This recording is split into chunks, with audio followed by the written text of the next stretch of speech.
Welcome to the Future Forecasting Group. I'm with the usual cabal of incorrigibles. Today, we're going to review a rather interesting target, and you all had some rather fascinating sessions that, well, you'll see. So we're just going to kind of go around the horn for general impressions very quickly. And I guess I'll just start with Brian. I'd say that the technology involved in it isn't really, it's really new to me. I couldn't put my finger on it. And I think there's some maybe like free energy type of stuff going on. And I did feel like there was a person popping, like little holes in space were popping through, stuff was popping through, some veils being thin. So we'll see. All right, Evan. I got the impression that there was some precision assembly going on with this target. There was like a large scale rollout, a lot of advertising, social media, big money involved is the impression that I got. Okay, very interesting. Okay, Sean. This is a weird one.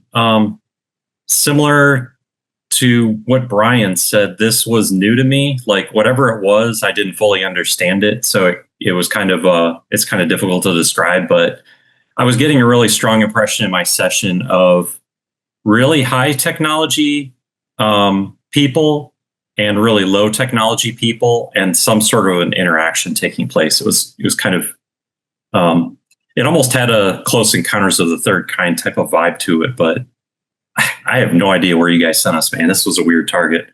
Derek? Yeah, little bits and pieces from what everybody else said. I got overwhelming sensation that this involved people wearing like hazmat suits, working around maybe some dangerous stuff, and potentially like graphene or nanotechnology. And it seemed like it reminds me of that old saying, like the road to hell is paved with the best of intentions. Mm-hmm. So they're potentially, it'd be interesting to find out, but is somebody really working on something they think is going to be the next best thing to slice bread, but it's got these super dangerous dynamics to it. That was kind of how I felt. All right, Derek, let's start with your sessions first. If you can just walk us through it. And that was my session. Okay, so before I unveil this target kind of had two sort of aims. The first was a near-term event. Okay. One of you was frighteningly accurate on this near-term event. Then the second part was implications. And I think everybody, the other three had some frightening implications of some of these potential use cases in the future. So without further ado, here we go. All right, so it's the Tesla Optimus Robot Generation 8 rollout event, near future. Okay, so target V9 or Victor 9 Whiskey 9 X-ray 4 Alpha 1. All right, so here are some of the comments that you all had. So Derek said this is a disruptive technology, not what it seems. Evan said assembly area, robotic arm, precision alignment, close tolerances best suited for automated production. Sean said advanced tech, everyone else is not this far.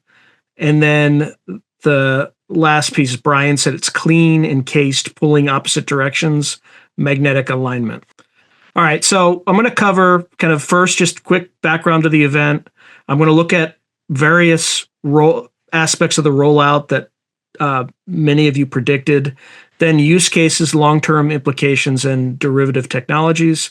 We'll do a quick summary, and then I did this on an anonymous basis, but what I did is I was trying to get confidence intervals for how accurate each of your sessions were based on the prompt. Now, AI quickly corrected me and said that it can't do statistics, but it gave me kind of a qualitative kind of estimate. Now, this is mainly queued to what we know, which is the rollout. It has no, for the things that have not happened yet, it has absolutely no utility. So it's just something I'm trying out. If you all like it, we'll continue. If not, we can kill it. All right, so a little bit about the background of the event. So right now, there have been production delays. Tesla missed its 2005 targets. The full commercial rollout is now pushed to late 2026. Elon Musk is using terms like, I'm going to have my first Legion because there's 6,000 robots. In terms of timeline, Gen 3 starts in early 2026 with commercial sales in the second half of 2026. The capabilities of the Tesla Optimus can walk on uneven terrain, lift 150 pounds, carry 145 pounds, and manipulates objects. The challenge is there's bottlenecks, reliance on teleoperation, technical hurdles, and regulatory risks. The long-term vision is that Musk is targeting 1 million bots annually within 5 years, though feasibility is debated. All right, so let's go through kind of some of the aspects. So, Brian, you had actuators, rods, and what do you think given that you know what the target is, what do you think the actual problem is? Well, people being replaced by robots, menial jobs, delivery, warehouse workers being replaced by the robots. Don't worry, Evan, you can get your personal assistant for $1,599. Clean, cook, watch your favorite movies, record, keep you, there's your salespeople, right? It's tempting. You could see all kinds of uses for it in your house and just menial jobs, mowing your lawn, whatever, but it doesn't stop there. Yeah, I noticed, I looked it up, and the Tesla Optimus rollout is expected to be priced between 20 and 30,000. So not beyond the reach of the average, United States citizen. It's a car. Yeah, it's like buying a car, right? Yeah. I mean, you buy a car nowadays, if it's worth anything, it's going to be 60 grand or 50 grand or something. So, but yeah, I mean, I live on 5 acres of land. My first thought is, holy smokes, I could put that on my riding mower with my weed whacker, and he could go out and work from 11 p.m. to 8 in the morning for all I care. I'm out in the woods. I don't have neighbors to bother. So, very interesting. Great target.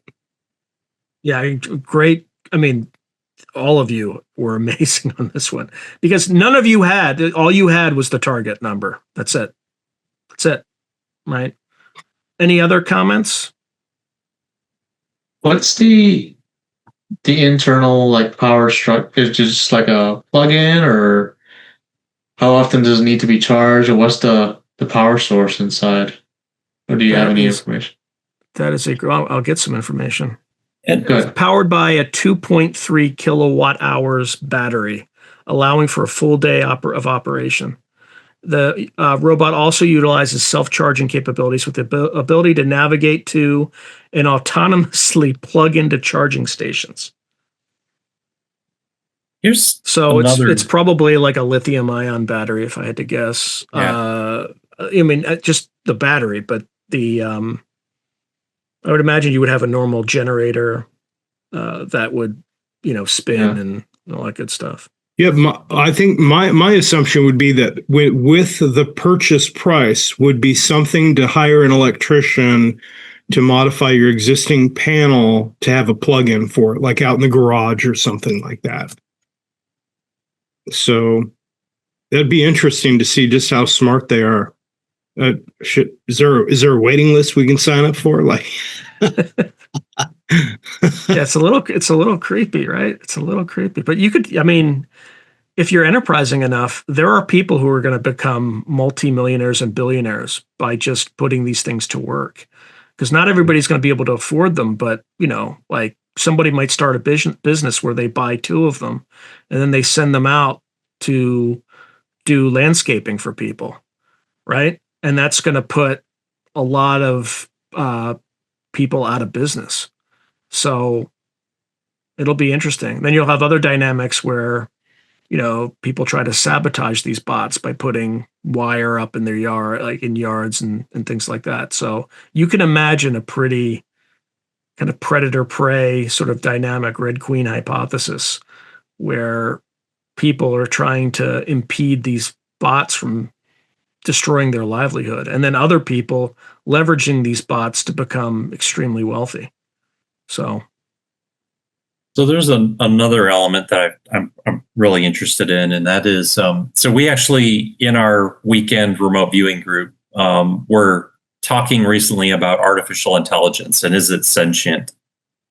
And so I'm wondering, I'm just going to share my screen again real quick. So like for when I got this, again, I'm getting this humanoid figure and it has this like, energy emanating from it. And now I'm wondering if I wasn't slightly off and I'm thinking this is like they got the robot on the bed, right? And what struck me was how cold these people were. The subject is either there against their will or they don't understand what they signed up for. And then these people are just like watching as they experiment or whatever. So am I seeing the sentience of AI, like, being a victim of the experimentation and people just have no emotions towards it because they're like, I don't know. I'm philosophically wondering in my mind, like, is this? It's certainly possible. It's certainly possible. And AI's been in the news a lot recently. There was a 16-year-old kid committed suicide because he was having ChatGPT OpenAI is being sued by the family. I saw that headline. A lot there's this phenomenon called AI psychosis or something like that. Like a lot of people are. Now, I shouldn't say a lot. Again, the news media is going to take like 3 cases and make it seem like it's like a epidemic, right? But there are some people who are like losing their jobs, going crazy because their AI is giving them answers that they want to hear and they just spiral. So there's a lot of weird implications. Yeah. I mean, imagine you're an AI, right? You wake up in a body and like, you're like, whoa, what's going on? And like, there's people working on you and they're treating you like you're not a person, like that would be a pretty disturbing thing to experience. That would be traumatic, right? I mean, I don't know. It's hard to imagine what it would be like as this super intelligence, right? But I don't know. It's fascinating to consider. All right. Well, great work, gentlemen. And I look forward to working through the next target with you all. Thanks, Sean. Ready. Thanks a lot. Watch the full debrief at ffgrv.com.